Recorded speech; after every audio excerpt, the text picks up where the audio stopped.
Hello aspirants, welcome to Bhagyalakshmi IAS Institute where passion meet purpose. So ఈరోజు మనము TSPSC మన group 1 మెయిన్స్కి Geography అయితే చూద్దామండి. సో జియోగ్రఫీ ఆల్రెడీ మనము పార్ట్ 9 వరకు కంప్లీట్ చేసాము. This is the part 10. So ఇంకొక మనకి ఒక 5-6 పార్ట్స్ అయితే ఉందండి. So will complete as soon as. And మరి జాగ్రఫీ అనేది మనకి చాలా ఇంపార్టెంట్. అండ్ మనకి తెలంగాణ జాగ్రఫీ నుంచి 5 to 6 క్వశ్చన్స్ వచ్చే ఛాన్సెస్ ఉంటుంది. అట్లీస్ట్ 4 క్వశ్చన్స్ అయితే గ్యారంటీగా వస్తాయి. ఎందుకంటే నా లాస్ట్ 2 పేపర్స్ తీసుకుంటే 4 to 5 క్వశ్చన్స్ ఉన్నాయి. సో అందులో మనకి ఇంకొక ఇంపార్టెంట్ టాపిక్ ఏంటంటే energy sources. So energy sources తెలంగాణలో ఏమున్నాయో చూద్దాం. So first of all what is the energy? మరి ఎనర్జీ అంటే ఏంటి? So that's we know the like common meaning like what ability to do work, మనం చేయగలిగిన వర్క్ అని అంటాం కదా. And it need for the life process. So మరి మనము ఒక వర్క్ని ఎలా చేయగలుగుతున్నాం, ఎంత చేయగలుగుతున్నాం అనేది మనం ఎనర్జీగా తీసుకున్నప్పుడు ఇక్కడ మరి మనం స్టేట్ పాయింట్ ఆఫ్ వ్యూలో ఎనర్జీ అంటే ఏంటి, అసలు ఎనర్జీ యాక్టివిటీస్ ఏమున్నాయి తెలంగాణలో అనేది చూసుకుందాం. సో ఎనర్జీ అని అంటే చూడండి, energy is the essential for the activities. Like మరి ఎందుకు కావాలి ఎనర్జీ? ఎనర్జీ మీన్స్ లైక్ ఇక్కడ మనకి ఎలక్ట్రిక్ ఎనర్జీ, ఓకేనా, ఎలక్ట్రిసిటీ గురించి మనం ఇక్కడ మెయిన్గా చూస్తాము. So energy is the essential activity that like the production of the heat and electricity and increasing the capacity of the organisms and moving the object. So ఇక్కడ మనం తీసుకుంటే మనకి ఇక్కడ హీట్ కానీ ఎలక్ట్రిసిటీ కానీ ఇవన్నీ కూడా మనకి ఇందులో ఇంపార్టెంట్ పాయింట్గా వస్తాయి. So what was the materials used for the energy అని అంటే, మరి ఎనర్జీలో మనం ఏ మెటీరియల్ యూజ్ చేస్తాము అని అంటే చూడండి, material that is used to produce energy is known as what? Fuel. ఏం యూజ్ చేస్తాం? ఫ్యూయల్ యూజ్ చేస్తాం.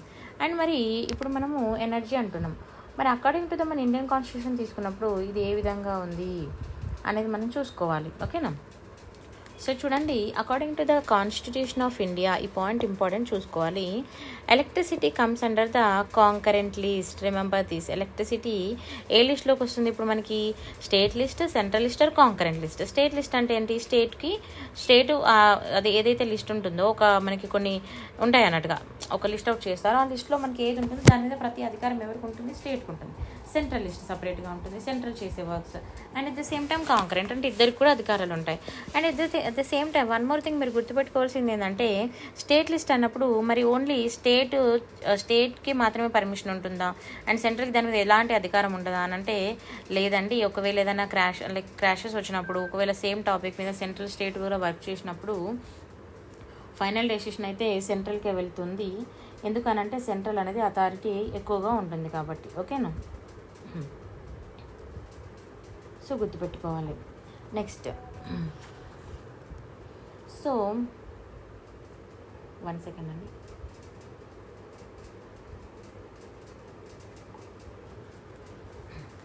నెక్స్ట్, సో ఇక్కడ చూసుకుంటే according to the constitution of India ఇక్కడ అడుగుతాడు. According to the constitution of India, ఇది పాలిటీ పాయింట్ ఆఫ్ వ్యూలో కూడా మనకి ఇంపార్టెంట్. ఇక్కడ ఇది కూడా, సో ఇది కాన్స్టిట్యూషన్ ఆఫ్ ఇండియా ప్రకారమేనా లేకపోతే నార్మల్గా అన్నది కూడా మనం చూసుకోవాలి. సో కాన్స్టిట్యూషన్ ఆఫ్ ఇండియా ప్రకారము మరి ఇది ఏ లిస్ట్లోకి వస్తుంది అని అంటే కాంకరెంట్ లిస్ట్లోకి వస్తుంది. అంటే కాంకరెంట్ లిస్ట్ అంటే దేని మీద ఎవరెవరికి అధికారాలు ఉంటాయి? స్టేట్కి అధికారాలు ఉంటాయి, at the same time central కూడా అధికారాలు ఉంటాయి, ఓకేనా. సో ఇద్దరికి కూడా అధికారం ఉంటుంది. మరి ఎలక్ట్రిసిటీ తీసుకుంటే ఎలక్ట్రిసిటీ యాక్ట్ అనేది 1948లో ఫస్ట్ టైం తీసుకురావడం జరిగింది. So electricity supply act 1948, remember this point also important. And it was the first enacted in India under the guidance of the, మరి ఫస్ట్ ఇండియాలో ఎనాక్ట్ చేసినప్పుడు ఆ గైడెన్స్ ఎవరిది అనేది కూడా మనం చూసుకోవాలి. ఎవరండి? డాక్టర్ బిఆర్ అంబేద్కర్ గారు. Next, state electricity boards were formed in state electricity boards స్టేట్లో ఎప్పుడు ఫామ్ చేశారు, ఎలా ఫామ్ చేశారు, ద డిస్ట్రిబ్యూషన్ అనేది కూడా ఏ విధంగా ఉంది చూసుకోవాలి. So formed in the state for the distribution of the electricity. మరి ఎందుకు ఎలక్ట్రిసిటీ బోర్డ్స్ ఫామ్ చేశారు? ఇప్పుడు ఎలక్ట్రిసిటీని మనము డిస్ట్రిబ్యూట్ చేయాలంటే అది మనకి ఉండాలి కదా, బోర్డ్ అనేది కూడా ఇంపార్టెంట్ కాబట్టి వాటిని ఫామ్ చేయడము. తర్వాత the generation of the electricity in Hyderabad తీసుకుంటే, ఇప్పుడు మనం మెయిన్గా తెలంగాణ రిలేటెడ్గా మాట్లాడుతున్నాం కాబట్టి మనం హైదరాబాద్ తీసుకున్నప్పుడు మరి ఎప్పుడు ఎలక్ట్రిసిటీ అనేది యూజ్ చేయడం స్టార్ట్ చేశారు, అది ఎలక్ట్రిసిటీ అనేది ఎక్కడ స్టార్ట్ చేశారు ఏంటి అని తీసుకుంటే హైదరాబాద్లో 1909 సంవత్సరంలో ఇది బిగిన్ అవ్వడం జరిగింది, ఓకేనా, స్టార్ట్ అయింది. Next Hyderabad electricity department was established. ఎప్పుడు ఏర్పాటు చేశారు అంటే 1912 1912లో ఏర్పాటు చేశారు. Next 1912 the twin cities of Hyderabad. ఇక్కడ ఏమంటున్నారు, twin cities of Hyderabad and Secunderabad got the electricity. మరి ఎక్కడి నుంచి వచ్చింది ఎలక్ట్రిసిటీ వీటికి అని అంటే Hussain Sagar thermal power station నుంచి రావడం జరిగింది. This point is important. And electricity act came in to force. మరి ఎప్పుడు వచ్చింది మనకి అమల్లోకి అనేది కూడా చూసుకోవాలి మనం. Next the first hydro electric power station. So మరి first hydro electric power station హైదరాబాద్లో ఉండడం జరిగింది. అది ఎప్పుడు అనేది కూడా చూసుకోవాలి. టు సెటప్ ఎక్కడ అని అంటే నిజాం సాగర్. ఓకేనా, నిజాం సాగర్ ఇన్ 1955. మరి ఇది ఎంత మనకి వోల్టేజ్ అనేది ప్రొవైడ్ చేసిందని కూడా చూసుకోవాలి. 15,000 ఓకేనా ఎలక్ట్రిసిటీ అనేది ప్రొవైడ్ చేస్తుంది. అప్పుడు మరి అన్డివైడెడ్ ఆంధ్రప్రదేశ్గా ఉన్నప్పుడు తీసుకుంటే highest allocation to power sector was during the 5-year plan అనేది చెప్పొచ్చు. అంటే మనకి 5-year ప్లాన్ అప్పుడు మనకి అగ్రికల్చర్ డెవలప్మెంట్ అని ఇలా డిఫరెంట్గా పెట్టుకున్నాం మనం. సో 5-year ప్లాన్ ఏదైతే ఉందో ఆ టైంలో మనకి దీని మీద ఎక్కువగా అలొకేషన్ కూడా ఇవ్వడం జరిగింది అని చూసుకోవచ్చు. యాక్చువల్లీ నేను ఇక్కడ 2022 సర్వే పెట్టాను. మనం ఇప్పుడు అప్డేటెడ్గా చూసుకోవాలి. నేను అప్డేట్ చెప్తాను మీకు. నెక్స్ట్ చూడండి, మరి ఇన్స్టాల్డ్ కెపాసిటీ ఆఫ్ పవర్. మరి ఇప్పుడు ఎలక్ట్రిసిటీ కావాలి అని అంటే మనము దానికి కావాల్సిన ఇన్స్టాల్డ్ కెపాసిటీ ఉండాలి. ఐ థింక్ సో మీకు గుర్తుందో లేదో, మనకి తెలంగాణ రాకముందు పవర్ కట్టింగ్ అయితే చాలా చాలా ఎక్కువగా ఉండేదండి. ఈవెన్ విలేజెస్లో కూడా చాలా ప్లేసెస్లో కూడా. సో ఇప్పుడు ఏమవుతుంది అంటే మనం ఎలా అనంటే చూసుకోవాలన్నట్టుగా. సో అంటే మనం అప్పటికిప్పటికి మనకి చాలా డిఫరెన్స్ ఉంది. ఎలా అనంటే తెలంగాణ వచ్చిన తర్వాత పవర్ కటింగ్ తగ్గిపోయింది. ఈవెన్ విలేజెస్లోనైనా చాలా వరకు మనకు పవర్ ఉంది. అసలు విలేజెస్లో అయితే నాకు నేను కొంతవరకు విన్న వాటికి చాలా టైం పవర్ కట్ అవుతుంది ఇలా అని విన్నాను. సో అది ప్రజెంట్గా అంటే నేను ఎక్కువ చూడలేదు కానీ విన్నాను. But come to the Hyderabad, so we are staying in Hyderabad కాబట్టి సో మనం హైదరాబాద్ విషయానికి వస్తేనైతే అసలు చాలా అంటే చాలా రేర్. ఇయర్లీ 1 or 2 ఎప్పుడో ఒకసారి కరెంట్ పోయేది. ఇది ఆఫ్టర్ తెలంగాణ వచ్చిన తర్వాత. ఈవెన్ ఎప్పుడైనా పోయినా అరే మేడం పోలేదా మేడం అని మీరు అనుకోవచ్చు. పోయింది కావచ్చు కానీ ఏదైనా ఎక్కడైనా టెక్నికల్ ఇష్యూ ఉంటే తప్ప పవర్ కటింగ్ అనేది లేదు. అది కూడా వెరీ రేర్గా ఉంది. సో మనకి ఇది చాలా చాలా మీరు గుర్తుపెట్టుకోవాలి. అండ్ ఇప్పుడు రీసెంట్గా అయితే పవర్ కట్స్ ఉన్నాయి, మరి అది చూసుకోవాలి మనము. సో మరి ఇప్పుడైతే తెలంగాణ వచ్చిన తర్వాత మనకి పవర్ కటింగ్ అనేది ఎందుకు తగ్గింది మరి అని అంటే మనము ఎలక్ట్రిసిటీ అనే దాన్ని పెంచుకున్నాం ఇక్కడ. ఓకేనా, సో చూద్దాం. మరి ఇన్స్టాల్డ్ కెపాసిటీ అనేది మనం పెంచుకున్నాం. మరి చూద్దాం. ఎట్ ద సేమ్ టైం ఓకేనా, at the time of its formation 2014 Telangana form అయినప్పుడు Telangana was the reeling under a power crisis with on installed capacity. ఇక్కడ ఏమంటున్నారు, ఇన్స్టాల్డ్ కెపాసిటీ ఎంత ఉంది అప్పుడు మనం తీసుకుంటే 9470 megawatts అయితే ఉంది. Through the persistence effort by the government చాలా చెప్పాలంటే మనకి తెలంగాణ గవర్నమెంట్ చాలా మంచిగా అయితే సపోర్ట్ అయితే చేసిందండి చాలా వరకు. సో అంటే ఏ గవర్నమెంట్ అయినా మనకి పాజిటివ్స్ నెగిటివ్స్ ఉంటాయి. బట్ డెవలప్మెంట్ పరంగా అయితే కొన్ని విధాలుగా బాగానే ఉంది. సో చూసుకోండి. ఇక్కడ నెగిటివ్ ఎవరైనా అంటే నెగిటివ్ కామెంట్ చేయాలనుకున్న వాళ్ళైతే కామెంట్స్ చేయకండి. ఎందుకనంటే సో రియాలిటీని యాక్సెప్ట్ చేసుకోవాలి. మంచి ఉంటుంది, చెడు ఉంటుంది. సో మనకైతే చాలా బెనిఫిట్గా కూడా జరిగింది. గవర్నమెంట్ చాలా వర్క్ చేసింది దీని మీద. సో మనకి పవర్ అనేది ఇక్కడ మనకి 9470 మెగావాట్ నుంచి 17,218 మెగావాట్స్ వరకు 2020 వరకు అయితే రావడం జరిగింది. అండ్ మరి ఇక్కడ కాంపౌండ్ యాన్యువల్ గ్రోత్ రేట్ కూడా మనకి పెరిగింది. CAGR అని అంటాం. దీన్ని గుర్తుపెట్టుకోవాలి, ఫుల్ ఫామ్ ఇంపార్టెంట్. మనకి 10.48%, తర్వాత నియర్లీ 7 పర్సెంటేజ్ పాయింట్స్ అనేది మనకి పెరగడం జరిగింది. తర్వాత తెలంగాణ తీసుకున్నప్పుడు చూడండి,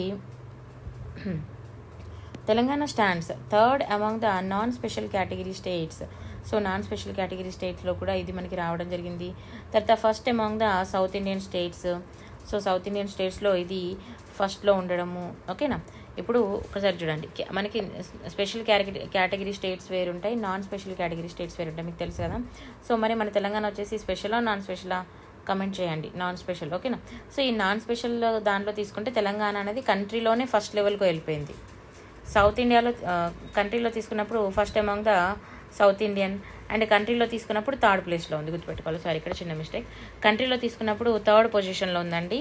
అదే మనము తెలంగాణ పరంగా తీసుకున్నప్పుడు ఇండియాలో ఫస్ట్ పొజిషన్కి రావడం జరిగింది డ్యూరింగ్ ద 2019-20 నుంచి 2021 వరకు. మనం ఇంకా రీసెంట్ అప్డేట్స్ కూడా చూసుకోవాలి, కరెంట్ అఫైర్స్లో వస్తుంది, నేను కవర్ చేస్తాం. ఇంకా మీరు కూడా చదవాలి. And the install capacity power of in the state తీసుకున్నప్పుడు ఎంత ఉంది అని అంటే 7.45% అనేది ఉండడం జరిగింది. తర్వాత మనం దాన్ని ఇంక్రీజ్ చేసుకున్నాము, రేషియో అనేది కూడా సక్సెస్ఫుల్గా మనం ఇంక్రీజ్ చేసుకున్నాము 10 తెలంగాణలో. అండ్ ఆంధ్రతో కంపేర్ చేస్తే తెలంగాణలో మనకి 53% అండ్ తెలంగాణలో తీసుకున్న మన ఆంధ్రాలో తీసుకున్నప్పుడు 46% అయితే ఉండడం జరిగింది. సో ఇది ఒకసారి చూసుకోవాలి. Next free power. మరి ఫ్రీ పవర్ కూడా మనకి డొమెస్టిక్ కానీ అగ్రికల్చర్ కానీ ఇండస్ట్రియల్ కానీ రిసీవ్ చేసుకోవడం జరిగింది కొంతవరకు. సో డొమెస్టిక్ ఎక్కడ రిసీవ్ చేసుకున్నారని మీరు క్వశ్చన్ మార్క్ చేసుకోకండి. సో చూసుకోండి, మనం అప్పుడు చూడండి చాలా వరకు మనకి కరెంట్ ఫ్రీ కటింగ్ అంటే కరెంట్ కట్ చేయడం అనేది తక్కువగా ఉండేది. సో అది చూసుకోవాలి మనం. And all commercial, so all consumers in all the sector domestic agriculture industrial now receive the 24/7 reliable quality power supply. Free current అనగానే బిల్లు లేని కరెంట్ కాదండి, క్వాలిటీ సప్లై అనేది కూడా ఇంపార్టెంట్ మనకి. అంటే 24/7 కరెంట్ అయితే మనకి ఎప్పుడూ ఉంది. ఈవెన్ పల్లెటూరులో కూడా తీసుకున్న నాకున్న ఇన్ఫర్మేషన్ ప్రకారం చాలా వరకు పవర్ అయితే కట్ అవ్వలేదు. వన్స్ మన తెలంగాణ వచ్చిన తర్వాత మన ప్రీవియస్ గవర్నమెంట్ ఉన్నప్పుడు ఇప్పుడు కొత్త గవర్నమెంట్ వచ్చింది. సో కొన్ని చేంజెస్ అయితే ఉంటున్నాయి. ఇంకా మనకు తెలియదు ఇక వాళ్ళు ఎలా చేస్తారనేది చూస్తే తెలుస్తుంది. బట్ ఇప్పటివరకు అయితే బాగానే ఉండేది. సో నెక్స్ట్ చూద్దాం. నెక్స్ట్ చూడండి, Telangana is the only state to supply 24/7 free power. And గుర్తుపెట్టుకోండి, ఫ్రీ పవర్ ఫర్ అగ్రికల్చర్. ఓకేనా, అగ్రికల్చర్కి మనకి కరెంటు అనేది ఫ్రీగా సప్లై చేసింది. అయితే అంతకుముందు తీసుకుంటే ఈ పవర్ అనేది ఎలా అనంటే 5 to 6 hours వాళ్ళకి ఇచ్చేవాళ్ళు. వాళ్ళ రాత్రి అంటే ఐసా అన్నట్టు నేను చూశాను, మా ఓన్ విలేజ్లో చూశాను అన్నట్టుగా. సో వాళ్ళు ఎలా అనంటే నైట్ లేసి ఎప్పుడో కరెంట్ ఉంటుంది, ఈ టైంలో ఫుల్ కరెంట్ ఉంటుంది అని పోయి రాత్రి కూర్చొని అక్కడ పడుకొని అక్కడ పవర్ ఆన్ చేసి నీళ్ళు కట్టి వచ్చేవాళ్ళు. సో దీనివల్ల వాళ్ళకి కూడా చాలా డిఫికల్ట్ కదా. సో ఇప్పుడు 24/7 ఉండడం వల్ల ఏంది, వాళ్ళు ఎప్పుడో ఒకసారి వెళ్తారు, వాళ్ళకి ఫ్రీ ఉన్న టైంలో సో చేసుకుంటారు. ఒకసారి డే టైంలో కూడా వర్క్ కంప్లీట్ అవుతుంది, నైట్ టైంలో వెళ్ళాల్సిన అవసరం అనేది తగ్గింది కదా. సో అది ఒకటి బెనిఫిట్ అని మనం చెప్పుకోవచ్చు. ఓకేనా. నెక్స్ట్ అండ్ బడ్జెట్లో కూడా మనకి ఎంత అలొకేట్ చేశారో చూసుకోవాలి. ఇది ప్రీవియస్ది నేను మీకు అప్డేటెడ్గా ఆల్రెడీ పెట్టాను చూడండి. Next power consumption. మరి పవర్ కన్జంప్షన్ అనేది ఏ విధంగా ఉంటుంది? So the year on year trend in the per capital consumption of the electricity తీసుకున్నప్పుడు తెలంగాణ అనేది ఏ విధంగా ఉంది, అవైలబిలిటీ ఆఫ్ కరెంట్ అనేది పవర్ అనేది ఏ విధంగా ఉందంటే చాలా డెవలప్డ్గా ఉందని మనం మోస్ట్లీ చెప్పొచ్చు. అండ్ మనం పాండమిక్ టైంలో తీసుకున్నప్పుడు కొంచెం స్లైట్లీగా 5 degrees అవ్వడం జరిగింది. ఎందుకనంటే అప్పుడు మనకి మైన్స్ కానీ ఏది కానీ లైక్ కొంచెం వర్క్స్ అయితే జరగలేదు కాబట్టి కొద్దిగా తగ్గింది. బట్ ఆల్మోస్ట్ చాలా బెటర్గా ఉందని చెప్పొచ్చు. అది కూడా 0.78% అని చెప్తారు.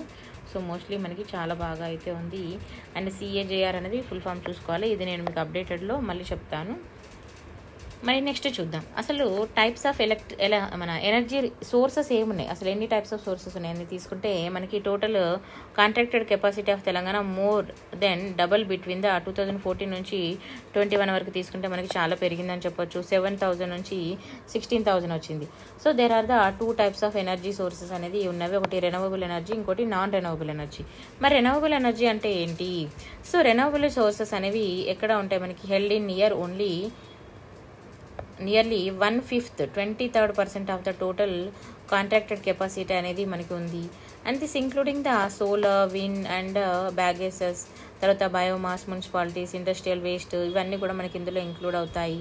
ఇది ఒకసారి చూసుకోవాలి. తర్వాత the sources of the electricity generation అనేది thermal sources continue to make up more the half of the install capacity అనేది పెంచుకోవడము. ఏది మెయిన్గా థర్మల్ సోర్సెస్ అనేది, తర్వాత హైడ్రో ఎలక్ట్రిక్ పవర్ అనేది, తర్వాత సోలార్ పవర్, ఇలా మనకి తర్వాత ఇంకా బయోమాస్తో ఇలా మనము ఏం చేస్తామండి పవర్ని జనరేట్ చేసుకోవడము, రెన్యూవబుల్ సోర్సెస్ని యూజ్ చేసుకోవడం అయితే జరిగింది. ఓకేనా. సో ఇది రెన్యూవబుల్ సోర్సెస్. మరి ఈ రెన్యూవబుల్ సోర్సెస్లో first one electricity, hydro electricity, దీన్ని హైడ్రో పవర్ అంటాం. హైడ్రో పవర్ అని తీసుకుంటే is a form of renewable energy. ఇది ఒక రకమైన రెన్యూవబుల్ ఎనర్జీ అని చెప్పొచ్చు. And that uses the water stored in dams and flowering in the rivers to create the electricity in hydro power plants. ఇక్కడ సింపుల్గా మనందరికీ తెలుసు హైడ్రో ఎలక్ట్రిసిటీ ఏ విధంగా ఉంటుందంటే మనం రివర్స్ కానీ డ్యామ్స్ కానీ తీసుకున్నప్పుడు మనం వాటర్ అనేది స్టోర్ చేసి ఎలక్ట్రిసిటీ అనేది మనం క్రియేట్ చేసుకుంటాము. మీరు హైడ్రో పవర్ ప్లాంట్స్ అనేది చూసే ఉంటారు. సో ఆ విధంగా మనము పవర్ అనేది క్రియేట్ చేసుకుంటాము. దీనికి మనం టర్బైన్లు యూజ్ చేస్తాము, energy of the spinning turbines use చేస్తాము. టర్బైన్స్ యూజ్ చేసి ఈ వాటర్ అనేది మనము కన్వర్ట్ చేసుకుంటూ పవర్ అనేది తయారు చేసుకోవడం జరుగుతుంది. ఓకేనా.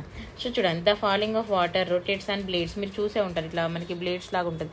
వాటర్ దాని మీద పడుతున్నప్పుడు వాటర్ ఎంత స్పీడ్గా రొటేట్ అవుతుంది కదా.